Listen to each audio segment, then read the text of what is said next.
வணக்கம் மக்களே, ஆரோக்கியமாக இருக்க நான் சொல்லக்கூடிய உணவுகளை எடுத்துக்கோங்க. நம்ம பதிவாக மறக்காமல் சப்ஸ்கிரைப் பண்ணிவிட்டு சைடில் இருக்கக்கூடிய பெல் ஐகானை கிளிக் பண்ணிக்கோங்க. இது போன்ற விஷயங்கள் ஆரோக்கியமான தகவலை தினந்தோறும் பார்க்கலாம். ஸோ இந்த ஒரு பதிவில் கறிவேப்பிலையில் இருக்கக்கூடிய நன்மைகளை பற்றி தெரிஞ்சுக்க போகிறோம்.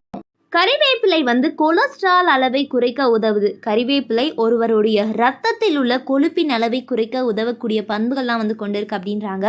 ஆக்சிஜனேற்றங்களால் நிரம்பிய இந்த ஒரு புதர்கள் கொலஸ்ட்ரால் ஆக்சிஜனேற்றத்தை தடுக்குது. இது எல்டிஎல் கொழுப்பை, அதாவது அந்த கெட்ட கொழுப்பை உற்பத்தி செய்ய விடாமல் தடுத்துட்டு நல்ல கொழுப்பான ஹெச்டிஎல் கொழுப்பை அதிகரிக்குது அப்படின்னு சொல்கிறாங்க. மற்றும் பெருந்தாமணி தடிப்பு, இதய நோய்கள்லேருந்து நமக்கு நிவாரணம் கிடைக்குது. இதை நம்ம எப்படிங்க எடுத்துக்கலாம்? ஒன்றும் இல்லை, கறிவேப்பிலை வாட்டரை நல்லா கொதிக்க வச்சு குடிக்கலாம். இல்லைனா சூப் மாதிரி வச்சோ நம்ம ஜூஸ் மாதிரி போட்டோ குடிக்கலாம். ஜூஸ்லாம் அவ்வளோ சீக்கிரம் குடிக்க முடியாது, ரொம்ப கசப்பாக இருக்கும். அதனால் நீங்கள் கொதிக்க வைத்து குடிக்கலாம். இல்லை கறிவேப்பிலையை பவுட்ரு பண்ணி நீங்கள் யூஸ் பண்ணிக்கலாம். பழங்காலத்துலேருந்தே கறிவேப்பிலையுடைய நன்மைகளை ஒன்று செரிமானத்திற்கு உதவுது.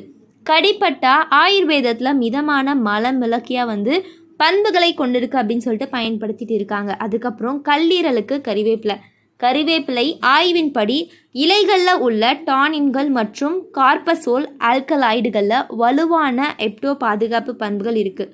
மேலும் வைட்டமின் ஏ மற்றும் வைட்டமின் சி ஆகியவற்றுடன் இணைந்தால் அதன் மிகவும் சக்தி வாய்ந்த ஆக்சிஜனேற்ற பண்பு தடுப்பது மட்டும் கிடையாது, உறுப்பு மிகவும் திறம்பட செயல்பட உதவுது. கறிவேப்பிலை முடி வளர்ச்சிக்கு துரிதப்படுத்துது அப்படின்னு சொல்கிறாங்க. சேதமடைந்த கூந்தலுக்கு சிகிச்சை அளிப்பதில் கறிவேப்பிலை மிகவும் வெற்றிகரமானது.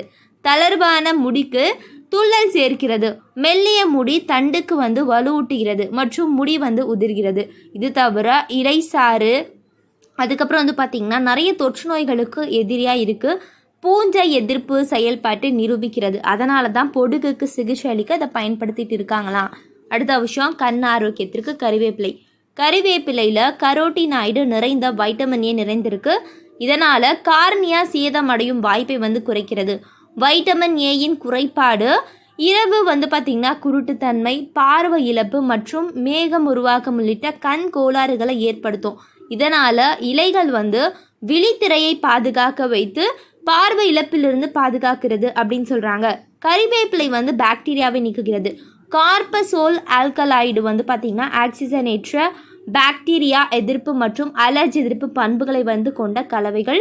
கறிவேப்பிலை நிறைந்தவை மற்றும் பாக்டீரியாவை அழிக்கும் திறன் கொண்ட செல்களுடைய சேதப்படுத்தக்கூடிய பிரச்சனைகள்லாம் போக்குது அப்படின்னு சொல்கிறாங்க. கறிவேப்பிலை எடை இழப்பை ஊக்குவிக்குமா? கண்டிப்பாக. உடல் எடையை குறைக்கும் போது கறிவேப்பிலை ஒரு நல்ல மூலிகை. உடலில் தேங்கியுள்ள கொழுப்பை வெளியேற்ற இது சிறந்த மருந்து. கறிவேப்பிலை பார்த்திங்கன்னா ட்ரைக்ளரிசைடு மற்றும் கொலஸ்ட்ராலுடைய எண்ணிக்கையை குறைக்க உதவும் அப்படின்னு ஆய்வுகள் காட்டுது. அதுக்கப்புறம் பக்க விளைவுகளை கட்டுப்படுத்துது அப்படின்னு சொல்கிறாங்க. கறிவேப்பிலை உட்கொள்வது கீமோதெரபி மற்றும் கதிரியக்க சிகிச்சையுடைய விளைவை குறைக்கும். ஸோ மக்கள், இந்த மாதிரியான சில விஷயங்களை இன்னும் நம்ம பார்க்க போகிறோம். அடுத்த பதிவுக்காக வெயிட் பண்ணுங்கள். அதுக்கு முன்னாடி நம்ம சேனலில் மறக்காமல் சப்ஸ்கிரைப் பண்ணிவிட்டு சைடில் இருக்கக்கூடிய பெல் ஐகானை கிளிக் பண்ணிக்கோங்க. இது போன்ற விஷயங்கள் ஆரோக்கியமான தகவலை தினந்தோறும் பார்க்கலாம். நன்றி, வணக்கம் மக்களே.